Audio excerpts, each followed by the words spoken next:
आगाज़ में आवाम के लिए बुरी खबर यह है कि हुकूमत का पेट्रोलियम मसनूआत की कीमतें मज़ीद बढ़ाने का ऐलान। पेट्रोल मज़ीद 24 रुपये 3 पैसे महंगा कर दिया गया है। डीजल की कीमत 59 रुपये 16 पैसे बढ़ा दी गई है। मिट्टी के तेल की कीमत में 29 रुपये 49 पैसे का इजाफा हुआ है। तो यू पेट्रोल की नई कीमत 233 रुपये 89 पैसे फ़ी लीटर हो गई है। डीजल की नई कीमत 263 रुपये 31 पैसे फ़ी लीटर हो गई है। मिट्टी के तेल की कीमत 211 रुपये 43 पैसे हो गई। पेट्रोलियम मसनूआत की कीमतों में इजाफे का इत्तलाक भी हो गया है। 20 रोज़ में पेट्रोल की कीमत में तकरीबन 84 रुपये का इजाफा हुआ है और 20 रोज़ में डीजल की कीमत तकरीबन 120 रुपये फ़ी लीटर बढ़ चुकी है। 20 मई को पेट्रोल की कीमत में 30 रुपये का इजाफा किया गया था। 20 मई के बाद हुकूमत ने 2 जून को भी पेट्रोल की कीमत में 30 रुपये का ही इजाफा किया था और आज पेट्रोल की कीमत में एक बार फिर 24 रुपये 3 पैसे का इजाफा किया गया है। तो गरीब आवाम पर मज़ीद महंगाई का बोझ पड़ेगा।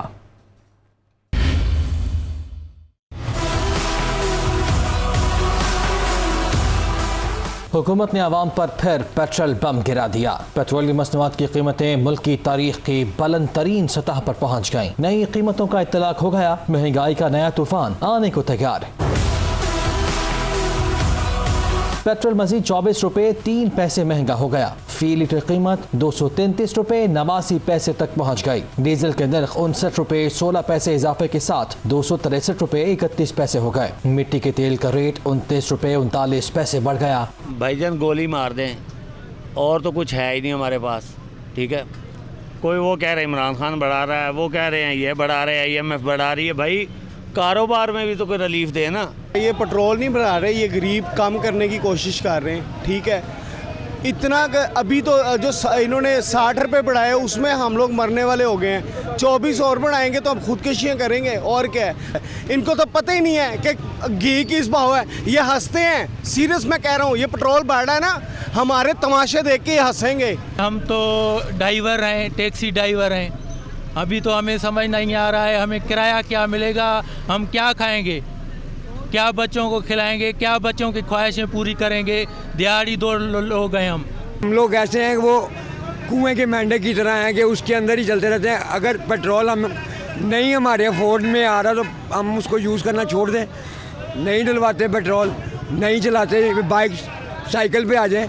कि ये जिसकी 20,000 रुपये अगर सैलरी है वो 300 रुपया 250 रुपया लीटर फ्यूल कहाँ से वो बच्चों की रोटी पूरी करेगा, या खाने पीने की अशिया पूरी करेगा, या वो अपना रेंट देगा किराए का। मेरे को ये बताएं ये गवर्नमेंट क्या कर रही है। पेट्रोलियम मसनूआत की कीमतें बढ़ने पर आवाम बिलबिला उठे। कहा हालिया इजाफे से महंगाई का ऐसा तूफान आएगा कि जीना मुश्किल हो जाएगा। 24 रुपये पेट्रोल बढ़ रहा है, पहले इतना ज़्यादा बढ़ चुका है। महंगाई इतनी ज़्यादा है कि पेट्रोल तो बेस है हर चीज़ की। ये चीज़ बढ़ती जा रही है, हर चीज़ बढ़ती जा रही है। मेडिसिन बढ़ रही है, खाना पीना बढ़ रहा है। गरीब आदमी जो 800-700 रुपये की दिहाड़ी लगा के जा रहा है वो शाम को घर क्या लेके जाएगा। इसके साथ तो घी वगैरह भी, चावल वगैरह सब कुछ। अभी बड़ा ईद आ रहा है, गायें भी और भी महंगे हो जाएंगे। गरीब आवाम का तो जीना मुश्किल हो गया। सांस तंग हो गया है पाकिस्तान में रहने। मतलब पढ़े लिखे लोग जो हैं वो ज़्यादातर पाकिस्तान से जाने का सोच रहे हैं और आमदन वही है और जो अखराजात हैं वो डबल ट्रिपल हो गए हैं। हमारे खास आप कर गए सब कुछ, तो सारा APM से वादा करके सेंड करके उनको दिख रहा था मुझे उतरना है, जाना, उसने सारा कुछ कर दिया। अब आने वाली हुकूमत इसको कब तक कम, कहाँ तक कम करेगी, कहाँ से अपनी जेब से तो नहीं देगी। ये जो आवाम पे वोट डाल रहे हैं, गरीबों पे वोट डाल रहे हैं, इससे बेहतर है अपने अरबों खरबों रुपया जो बाहर लेके बैठे हैं उसमें से लाकर कर्ज भी उतार सकते हैं, हर चीज़ कर सकते हैं। आवाम ने पेट्रोलियम मसनूआत की नई कीमतें मुस्तरद कर दी। हुकूमत से हालिया इजाफा वापस लेने का मुतालबा किया है। हुकूमत ने 30 बार पेट्रोलियम मसनूआत की कीमतें बढ़ाने का ऐलान कर दिया। वज़ीर ख़ज़ाना मिफ्ताह इस्माइल ने रात के प्रेस कॉन्फ्रेंस में कहा कि साबिक़ हुकूमत के मुआहिदों की वजह से हाथ बंधे हुए हैं। आलमी मंडी में तेल की कीमतें बढ़ गई हैं। पेट्रोल की कीमत में 24 रुपये 3 पैसे और डीजल 59 रुपये इजाफा किया जा रहा है। जिस किस्म के मुआहिदे खान साहब करके आए हैं ओवर द लास्ट 3 ईयर्स, बिलखसूस फरवरी में जो माहिदे करके आए हैं, जिसकी खिलाफ वर्जी भी इन्होंने फरवरी के एंड पे की है, लेकिन जिस किस्म के माहिदे करे इन्होंने, उन माहिदों के वजह से हमारे हाथ जकड़े हुए हैं। इंटरनेशनल कीमत जो पेट्रोल की, पेट्रोलियम प्रोडक्ट्स की है वो $120 है। लिहाजा आपका मुल्क, हम सब का मुल्क, इस वक्त पेट्रोल के हर लीटर में गो कि हमने पिछले 3 हफ्तों में 2 मरतबा कीमतें बढ़ाई हैं, मगर इस वक्त फिर भी पेट्रोल की कीमतों में 24 रुपये 3 पैसे का नुकसान कर रहा है, और साथ ही डीज़ल में 59 रुपये 16 पैसे का नुकसान कर रहा है, केरोसिन ऑयल में 29 रुपये 49 पैसे का नुकसान कर रहा है, और लाइट डीजल ऑयल में 29 रुपये 16 पैसे का नुकसान कर रहा है। पंप पे पेट्रोल दीगर चीज़ें बिक रही होंगी, उसमें अब हुकूमत नुकसान नहीं करेगी। मैं एक मरतबा फिर रिपीट कर देता हूँ कि रात के 12 बजे से 24 रुपये 3 पैसे पेट्रोल की कीमत बढ़ के 233 रुपये 79 पैसे हो जाएगी, 233.89। डीज़ल की कीमत 59 रुपये 16 पैसे से बढ़ के 263 रुपये 31 पैसे हो जाएगी। केरोसिन की कीमत 29 रुपये 49 पैसे से बढ़कर 211 रुपये 43 पैसे हो जाएगी, और LDO की कीमत 29 रुपये 16 पैसे से बढ़कर 207 रुपये 47 पैसे हो जाएगी। आगे बढ़ते हैं। PTI ने पेट्रोलियम मसनूआत की कीमतों में इजाफा मुस्तरद कर दिया। फ़ारूक हबीब कहते हैं कि इम्पोर्टेड हुकूमत की जानिब से 1 माह से भी कम मुद्दत में पेट्रोल की कीमत में तीसरा इजाफा नहायत शर्मनाक है। हुक्मरान नहायत ढिठाई और सफाकियत से आवाम की रगों से खून का आखिरी कतरा भी निचोड़ना चाहते हैं। ये आवाम के ऊपर खुदकुश हमला है। 40% आबादी खतरे गुर्बत की लकीर से नीचे रहती है। पाकिस्तान के लोगों की आमदन इतनी नहीं है। डीजल पेट्रोल की कीमतें अंधाधुंध बढ़ाई जा रही हैं, अपने अखराजात जो है वो ये कम नहीं कर रहे, और साजिश के तहत आने वाली हुकूमत रशिया से सस्ता तेल नहीं ले रही। इमरान खान आज इक़्तिदार में होते तो ये पेट्रोल डीजल की कीमतें ना बढ़ रही होती। सस्ता तेल रशिया से 30% सस्ता तेल पाकिस्तान के अंदर आ चुका होगा। नकम्मो नाहलो, पाकिस्तान की जान जो है वो छोड़ दो। तुम्हारा बोझ महंगाई का पाकिस्तान की अवाम मजीद बर्दाश्त नहीं कर सकती। आपने अवाम के कपड़े उतार लिए हैं। अवाम के ऊपर जो जुल्म आप लोग कर रहे हैं उस जुल्म को मुस्तरद करते हैं, इन कीमतों में इजाफे को मुस्तरद करते हैं। अपोजिशन ने पंजाब हुकूमत का जारी करदा ऑर्डीनेंस मुस्तरद कर दिया। असम्बली की खुद मुख्तारी ख़त्म करने के ऑर्डीनेंस के खिलाफ करारदाद मंजूर कर ली गई। पंजाब असम्बली में अपोजिशन के इजलास में अताउल तारड़ के खिलाफ तहरीक इस्तेहकाक की भी मंजूरी दी गई। लाहौर से रिपोर्ट। पंजाब असेंबली में स्पीकर चौधरी परवेज लाही का तलब करदा अपोजिशन का इजलास हुआ। इजलास में तहरीक इंसाफ और मुस्लिम लीग काफ के अरकान ने शिरकत की। इजलास के आगाज में पैनल ऑफ चेयर का ऐलान किया गया। अपोजिशन ने पंजाब हुकूमत का असेंबली की खुद मुख्तारी खत्म करने का ऑर्डिनेंस मुस्तरद कर दिया। ऑर्डिनेंस के खिलाफ डिप्टी अपोजिशन लीडर राजा बशारत ने करारदाद पेश की, जिसे मुतफ़िक़ा तौर पर मंजूर कर लिया गया। स्पीकर पंजाब असेंबली चौधरी परवेज लाही ने कहा कि ऑर्डिनेंस की शक्ल में जो गंद डाला गया उसके खिलाफ असेंबली ने अपना फैसला सुना दिया। अपोजिशन इजलास में सूबाई वजीर अताउल्ला तारड़ के खिलाफ तहरीक इस्तेहकाक भी मंजूर करके इस्तेहकाक कमेटी के सुपुर्द कर दी गई। तहरीक इस्तेहकाक डॉक्टर यास्मीन राशिद ने पेश की। मियां महमूद रशीद ने अताउल्ला तारड़ के ताहयात ऐवान में दाखिले पर पाबंदी का मुतालबा किया। अपोजिशन इजलास में मियां असलम इकबाल ने कहा कि IG पंजाब के खिलाफ अदालत जाएंगे। अपोजिशन इजलास में FIA ऑफिसर डॉक्टर रिजवान और मकसूद चपड़ासी के लिए दुआए मगफिरत की गई। एजेंडा मुकम्मल होने पर इजलास जुमेरात की दोपहर 1 बजे तक मुलतवी कर दिया गया। स्पीकर पंजाब असम्बली चौधरी परवेज लाही ने कहा है कि स्पीकर के होते हुए डिप्टी स्पीकर इजलास नहीं बुला सकता। गवादर पंजाब ने ऐवान का तक़द्दुस पामाल किया, बलीग़ुर रहमान के गैरानी इक़दाम को ख़त्म कर दिया। मियां महमूद रशीद ने दोस्त मज़ारी को डी-सीट कराने का ऐलान कर दिया। ये भी कहा कि गवादर के ऑर्डिनेंस ख़त्म कर दिए, अब इनका कोई वजूद नहीं। राजा बशारत बोले हुकूमत के तमाम इक़दाम गैरानी हैं, अदलिया से रुजू करेंगे।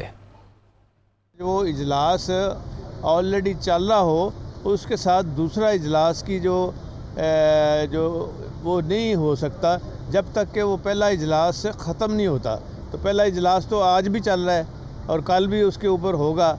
और 2 ऑर्डिनेंस जो इन्होंने इतनी बड़ी ज़्यादती की है जो इस अदारों के साथ, डिप्टी स्पीकर के पास तो इख्तियार ही नहीं है किसी किस्म का भी। स्पीकर के होते हुए डिप्टी स्पीकर को गवर्नर किसी का नहीं कह सकता कि आपने इजलास करना या नहीं करना। गवर्नर कौन होता है? ये हाउस है, हाउस का तकद्दस गवर्नर ने बर्बाद किया है। जो गैर जमहूरी काम उन्होंने किया है वो हमने ख़त्म कर दिया है और इंशाअल्लाह ताला आइंदा नहीं ज़रूरत होगी इनको। असेंबली के अंदर उन ऑर्डिनेंसेस को हमने आज राजा साहब ने बाकायदा वहाँ रेजोल्यूशन पेश करके वो हमने खत्म कर दिया है। वो ऑर्डिनेंस का कोई वजूद नहीं है। डिप्टी स्पीकर के खिलाफ कानूनी चाराजोई जो है वो करने जा रहे हैं और उन्हें डी सीट और डिस्क्वालीफाई करने के लिए हम फौरी तौर पर स्पीकर साहब को रिजू करेंगे और उसके बाद इलेक्शन कमीशन में जाएंगे और फिर आला अदालत में जाएंगे। बजट पेश हो गया, उसमें कट मोशंस आनी है, वो किसने वसूल करनी है, कट मोशंस के लिए जनरल डिस्कशन होनी है, उसके लिए किस जगह का तयन होना है। तो मैं समझता हूँ कि जो कुछ हो रहा है ये गलत हो रहा है। ज़्यादा देर तक हम इस सूरत हाल को बर्दाश्त नहीं कर सकते और बिल आखिर हमें अदलिया से रुजू करना पड़ेगा। अता तारड़ वज़ीर दाखिला पंजाब मुकर्रर कर दिए गए। सूबाई वज़ीर अताउल्लाह तारड़ को महकमा दाखिला का कलमदान सौंप दिया गया। अता तारड़ के पास महकमा दाखिला का कलमदान पंजाब असम्बली का 41वां इजलास ख़त्म होने तक रहेगा। महकमा services and general administration department cabinet wing की जानिब से नोटिफिकेशन जारी कर दिया गया है। वज़ीर आला सिंध कहते हैं कि सिंध का टैक्स फ्री बजट पेश किया गया। कोशिश की कि आवाम और कारोबारी अफराद को रिलीफ मिले। वो सिंध असम्बली में पोस्ट बजट प्रेस कॉन्फ्रेंस कर रहे थे। तफसीलात बता रहे हैं कराची से Mohammad Ashhad.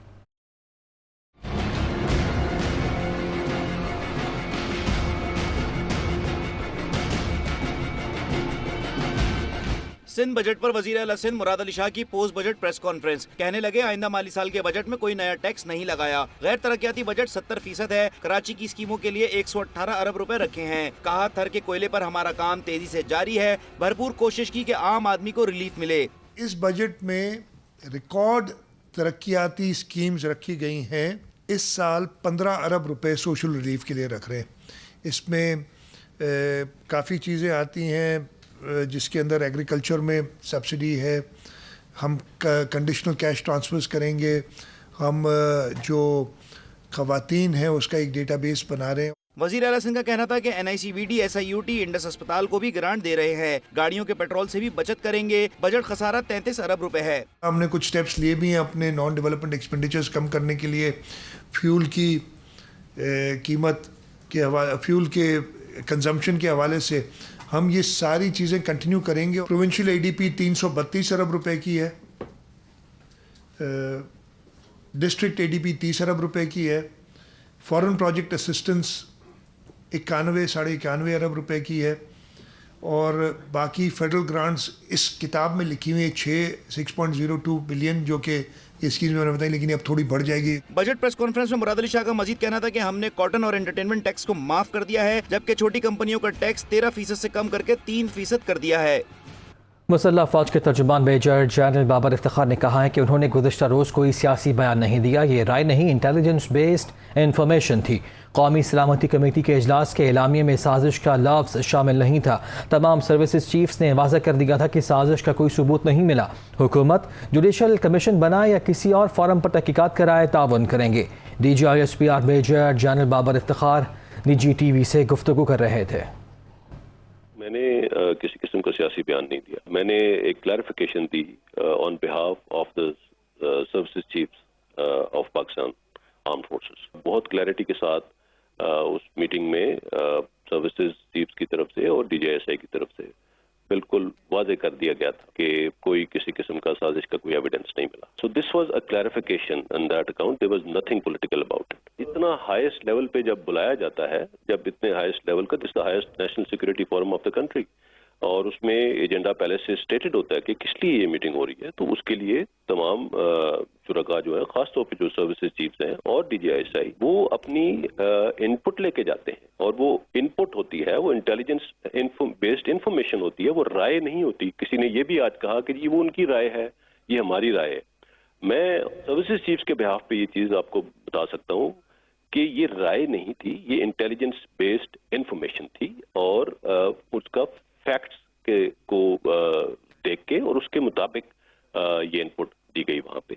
And that is the reason कि जो भी पॉलिटिकल लीडरशिप वहाँ पे थी, उसके बाद उन्होंने कॉन्स्पिरेसी का लफ्ज या कोई ऐसी चीज उसके एलामी में भी शामिल नहीं की।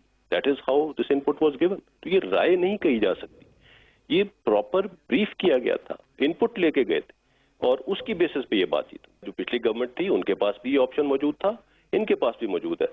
Whatever commission, whatever forum is decided for this to take this to a logical conclusion, the institution will provide complete assistance और जो कुछ उनको इंस्टीट्यूशन से चाहिए वो करके देंगे। चेयरमैन पीटीआई इमरान खान ने कहा है कि क्या DGISPR ये फैसला करेंगे कि साजिश थी या नहीं। उनका अपना नुक्ता नज़र हो सकता है, फैसला नहीं। कौन फैसला करेगा कि मुदाखलत हुई या नहीं? एक ही तरीका है, सुप्रीम कोर्ट जुडिशल कमीशन बनाए और खुली समात हो। वो सोशल मीडिया पर सवाल जवाब सेशन में इज़हार ख्याल कर रहे थे। मेरा सवाल ये है, क्या ये DGISPR फैसला करेंगे कि ये साजिश थी या नहीं? उनका तो एक पॉइंट ऑफ व्यू हो सकता है, वो फैसला तो नहीं कर सकते। प्रेसिडेंट ऑफ पाकिस्तान ने चीफ जस्टिस को ख़त लिखा है कि आप इसको प्रोब करें। आप कह रहे हैं मुदाखलत हुई, तो अब कौन फैसला करेगा कि ये साजिश है, मुदाखलत है? हमें तो पता है साजिश हुई है, लेकिन एक प्रॉपर इन्वेस्टिगेशन होनी चाहिए थी, जो हुई नहीं अभी तक। तो कोई नहीं कह सकता, DGISPR ये नहीं कह सकता कि साजिश है या नहीं है। वो ये मुदाखलत तो सब ने मान लिया ना कि मुदाखलत है। अब वो मुदाखलत जो प्राइम मिनिस्टर मुसद्दक थे 1950 की दिहाई में ईरान में, जब उसने नेशनलाइज की ईरान की जो सारा जो तेल की इंडस्ट्री थी, तो जो बाहर की कुव्वतें थी जिसमें अमेरिका और बरतानिया, उन्होंने फैसला किया उसको गिराने का। मीडिया में उसको पहले बुरा भला किया गया प्राइम मिनिस्टर मुसद्दक को, फिर उन्होंने ऑपोजिशन से मुजाहरे करवाए, जिस तरह ये काम पे टांगने वाली जो मार्चेस करवाई और जिस तरह ये लॉन्ग मार्च, उन्होंने ऑपोजिशन को पैसा दिया, उन्होंने किया। ये अब रिकॉर्ड के ऊपर आई हुई है चीज़ें। और फिर उन्होंने उनको लोग ख़रीदे जो प्राइम मिनिस्टर मुसद्दक की पार्टी के लोग थे, उनके ऊपर पैसा चला।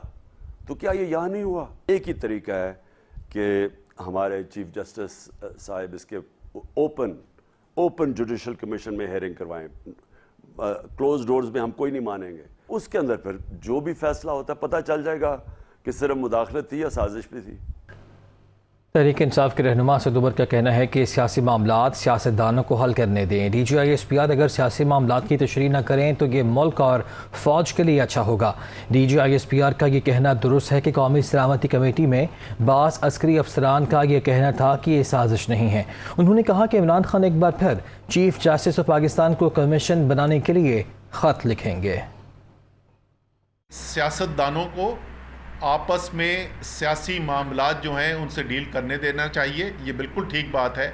और इसलिए अगर बार बार इसकी इन सियासी मामलात की तशरीह अगर DGISPR करना ज़रूरी ना समझें, तो मेरे ख़्याल में वो फ़ौज के लिए भी अच्छा होगा और मुल्क के लिए भी अच्छा होगा। ये बैरूनी मुदाखलत, ये धमकी जो थी, ये धमकी किसी बड़ी साजिश का हिस्सा नहीं थी।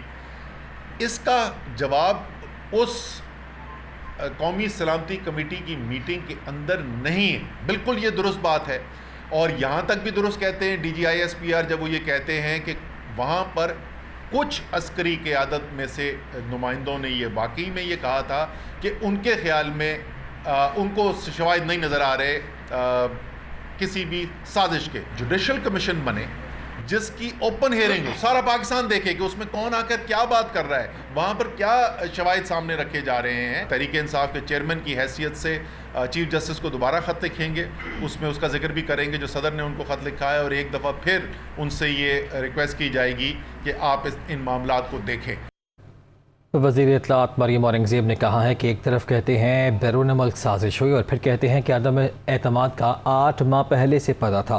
झूठे बयानिए की तरतीब तो सीधी कर लें। इमरान खान झूठे बयानिए की वजह से इदारों पर हमले कर रहे हैं, ये तमाशे बंद करें। अक्टूबर 2023 के इलेक्शन में आवाम इमरान खान को मुस्तरद करेंगे। वो मीडिया से गुफ्तगू कर रहे थे। एक तरफ कह रहे हैं बैरून मुल्क साजिश हुई है, जिसका सिलसिला 8 मार्च को उस मरासले से शुरू हुआ जो अमेरिकन सफ़ीर ने भेजा। दूसरी तरफ कह रहे हैं कि अदम एतमाद का हमें 8 महीने पहले पता था। पहले फैसला तो कर लें कि आप कहना क्या चाहते हैं, फैसला तो कर लें कि आप बयानिया झूठा बनाना क्या चाहते हैं। अगर झूठा बयानिया कम अज़ कम उसकी तरतीब तो सीधी कर लें। फिर आपने 8 मार्च से लेकर 28 मार्च तक क्यों खामोशी रखी? क्यों आपने वो मरासला अपनी जेब से अपने जलसे में निकाला?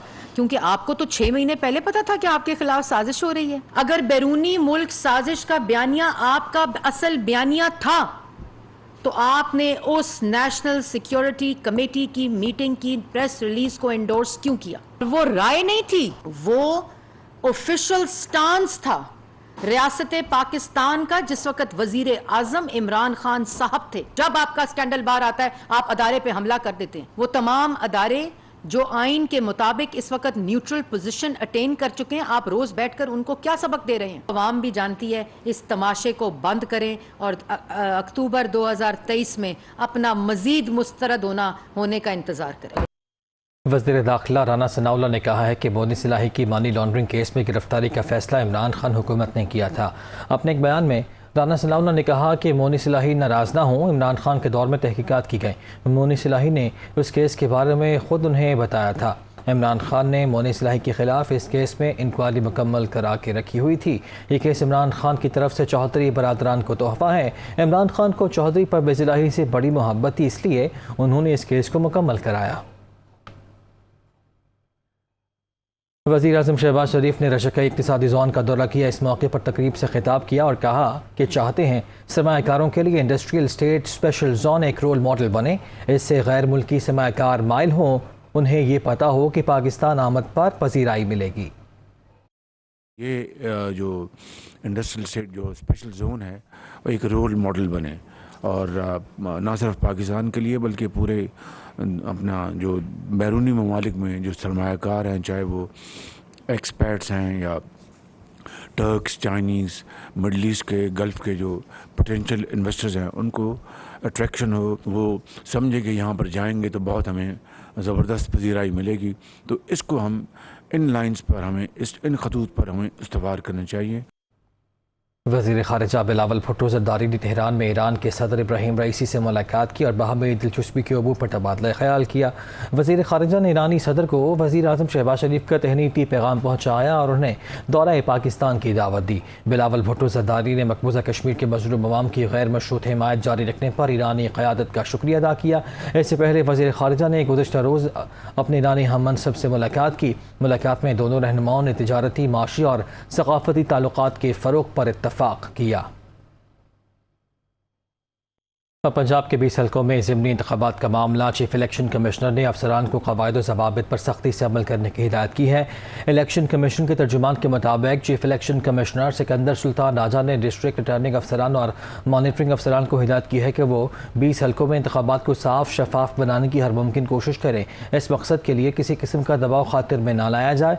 चीफ इलेक्शन कमिश्नर का कहना था कि इलेक्शन और पोलिंग के अमल में रुकावट डालने वाले अनासर के खिलाफ बिला इम्तियाज़ कानूनी कार्रवाई की जाए। डिस्ट्रिक्ट मॉनिटरिंग टीमें सूरत हाल की लम्हा बालम्हा रिपोर्ट इलेक्शन कमीशन को भिजवाएं।